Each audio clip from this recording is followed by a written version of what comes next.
தென்னிந்தியாவின் சக்தி பீடங்களில் ஒன்றான குமரியில் கடல் மட்டத்திலிருந்து 3500 அடி உயரத்தில் அமைந்துள்ள காளிமலை. பத்துகானி பகுதியில் அமைந்துள்ள இந்த காளிமலையில் துர்க்கை அம்மன் கோவிலில் சித்திரை பௌர்ணமி திருவிழாவை முன்னிட்டு அம்மனுக்கு பொங்கலிட்டு வழிபட பல ஆயிரக்கணக்கான பக்தர்கள் வருகை தருவார்கள். காலை முதல் 9:30 மணிக்குள் உள்ள சுப முகூர்த்தத்தில் பக்தர்கள் பொங்கல் போட துவங்கி மாலை 5 மணி வரை நடக்கிறது. இந்த கோவிலுக்கு பொங்கல் போட வரும் பக்தர்கள் 2 கிலோமீட்டர் தூரம் செங்குத்தாக உள்ள மலையில் கால்நடையாக சென்று அம்மனுக்கு பொங்கல் போட்டு அம்மனை வழிபடுவது குறிப்பிடத்தக்கது. நள்ளிரவு காலை ஊட்டு நடக்கிறது. இன்று இந்த பொங்கல் திருவிழாவில் பங்கேற்க பாஜக மாநில தலைவர் நயினார் நாகேந்திரன் உட்பட பலர் பங்கேற்பு. விஸ்வ இந்து பரிஷத் தலைவர் ஸ்தானு மலையன் ஜி உட்பட இந்து முன்னணி, விஸ்வ இந்து பரிஷத், RSS உட்பட பல இந்து இயக்கங்களை சேர்ந்தோர் பக்தர்கள் பல்லாயிரக்கணக்கானோர் கலந்து கொண்டனர்.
Pengalaman melsung katrikiano.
ലൈവ് നോക്കും, അതിലൊന്ന് നോക്കും. ലൈവ്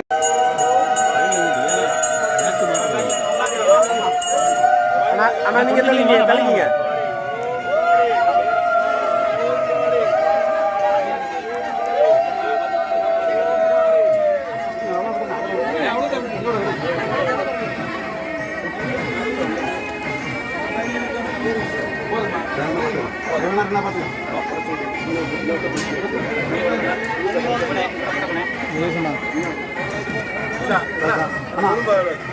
அண்ணா கிராஸ் ஆகாதீங்க.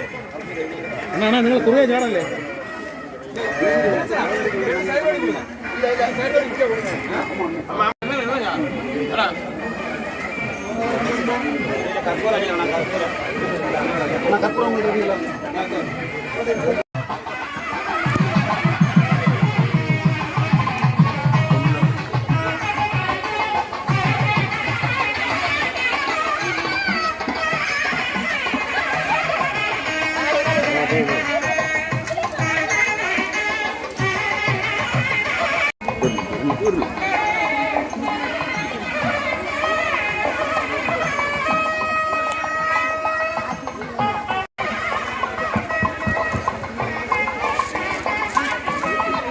ഈ വർഷത്തെ ചിത്രാഭ്രമണ പൊങ്കാലയ്ക്ക് ഇരിക്കുന്നതിനാലും പൊങ്കാലയിടുന്ന അമ്മമാർ വളരെ സൂക്ഷിച്ച്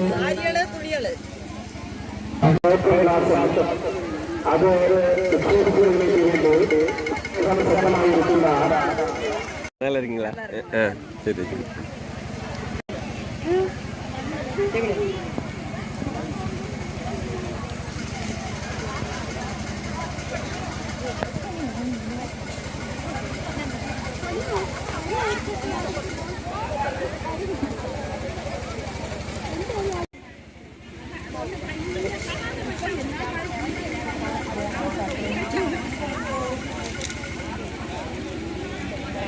കുത്തുവിളക്കേറ്റുകൾ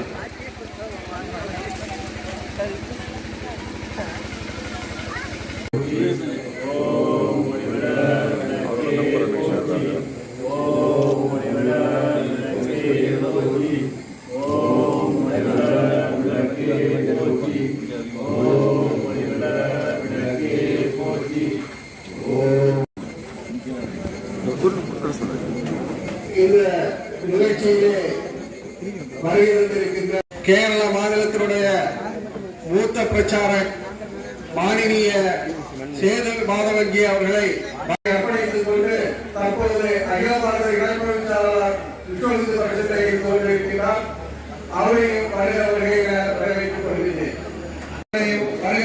வரவேற்றுக் கொள்கிறேன்.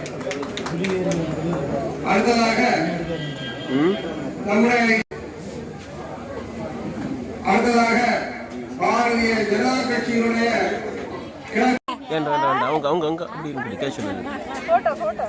நம்முடைய விழாவுடைய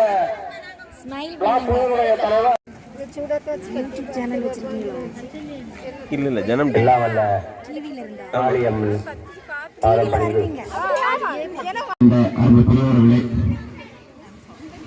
இந்த மாவட்டத்தில் காளிமலை சேவா ட்ரஸ்ட் உருவாக்கும் இந்த தமிழகத்தில் இருக்கின்ற அனைவரையும் இந்த பூமி ஆன்மீக பூமி என்கின்ற பெயரை உருவாக்க வேண்டும் என்பதற்காக அனுபவித்துக் கொண்டிருக்கிறவர்.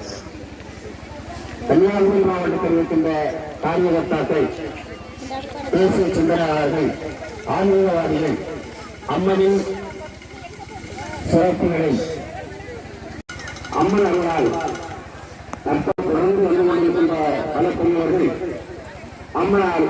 அம்மனர்களால் மிகவும் ரசிக்கப்பட்டிருக்கிறார்கள் என்பது நாம் கண்கூடாக பார்க்கின்ற ஒரு சூழ்நிலை. பல பகுதிகளிலிருந்து வருகை இருக்கின்ற சகோதரர்கள், அனைத்து இயக்கத்தை சார்ந்த சகோதரர்களுக்கும் மீண்டும் ஒருமுறை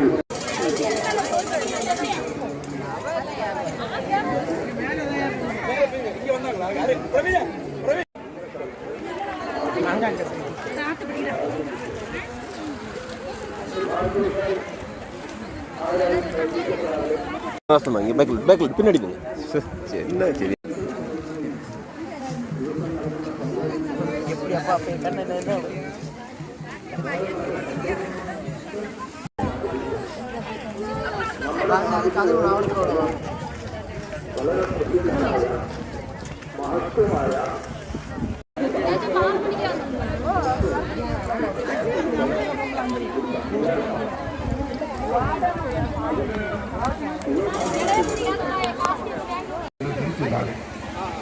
അതുകൊണ്ട് പരസ്പരം ശത്രുത, വിദ്വേഷം അത് സമാജത്തിൽ ഇല്ലാതെ സംഭവം എല്ലാവർക്കും സുഖമാണ്. സർവേ സന്തു നിരാമയ, ആർക്കും രോഗമുണ്ടാകരുത്, ഓരോരുത്തർക്കും ദുഃഖമുണ്ടാകാതെ ഈ പ്രാർത്ഥനയോടുകൂടി അത് ജീവിതത്തിൽ ആചരിച്ച് മുന്നോട്ട്. അനവധി ഇതുപോലുള്ള ക്ഷേത്രങ്ങൾ അവഗണിക്കപ്പെട്ടു, ജനശ്രദ്ധയിൽ നിന്ന് പോയി. വീണ്ടും ഈ ഭാഗത്ത് എത്തിച്ചേരുന്ന കാഴ്ചകൾ ഇത് ഇവിടെ മാത്രമല്ല, ഭാരതത്തിലെ എല്ലാ ഭക്തി ക്ഷേത്രങ്ങളും കാണുന്ന സംഗതിയാണ്. ഒരു കാര്യം